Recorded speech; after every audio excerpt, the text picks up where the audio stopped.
లోకంబులు లోకేశులు లోకస్తులు తెగినతుదిన్ అలోకంబగు పెంజీకటి కవ్వల ఎవ్వండేకాకృతి వెలుంగున్ అతనిని నే సేవింతున్. గజేంద్ర మోక్షం ఘట్టంలో గజరాజు తన శక్తి అంతా సన్నగిల్లిన తర్వాత ఇంకా తాను తన బలంతో ఆ ముసలిని గెలవలేనని తలచి భగవంతుని ఆశ్రయించి దీనాలాపాలతో వేడుకుంటున్నాడు. అప్పుడు అందులో పోతనగా రాసినటువంటి కొన్ని పద్యాల్లో ఇదొక పద్యము.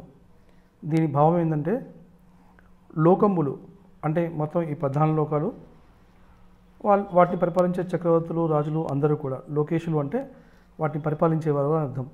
అంటే ఈ 14 లోకాల్లో ఉన్నటువంటి వాటిలో అన్ని రాజ్యాలని సామ్రాజ్యాలని పాలించే లోకేశులందరూ కూడా లోకస్తులు అంటే ఆయా లోకాల్లో ఉండే ప్రతి ఒక్కరు కూడా ప్రతి ఒక్క జీవులు కూడా తెగిన తుదిన్ అంటే వాళ్ళందరూ కూడా అంటే లోకాలను పాలించేవారు, లోకాల్లో ఉండేవారు అందరూ కూడా తెగిన తుదిన్ అంటే వాళ్ళందరూ కూడా చనిపోయిన తర్వాత కూడా అలోకంబగు పెంజీకటి కవ్వల, అలోకం అంటే ఈ లోకాలతో సంబంధం లేనిటువంటి ఒక అలౌకికమైనటువంటి చైతన్యం ఒకటి ఉందన్నమాట.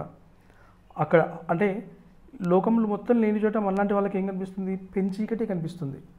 ఆ పెంచీకటి అవ్వల ఎవ్వండేకాకృతి వెలుగునో, ఎవడైతే ఏకాకృతితో వెలుగుతుంటాడో, ఏకాకృతి అంటే ఇక్కడ ఏంటి అర్థము? ఒకటే ఆకృతి అని అంత అలా కాకుండా ఇంకా కొంచెం ఆలోచించాలి.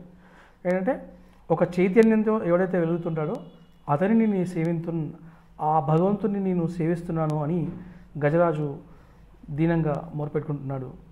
ఈ పద్యాన్ని మనకు అందించినటువంటి పోతనామాత్యుల వారికి శతకోటి నమస్కారాలు. విన్న మీ అందరికీ ధన్యవాదాలు.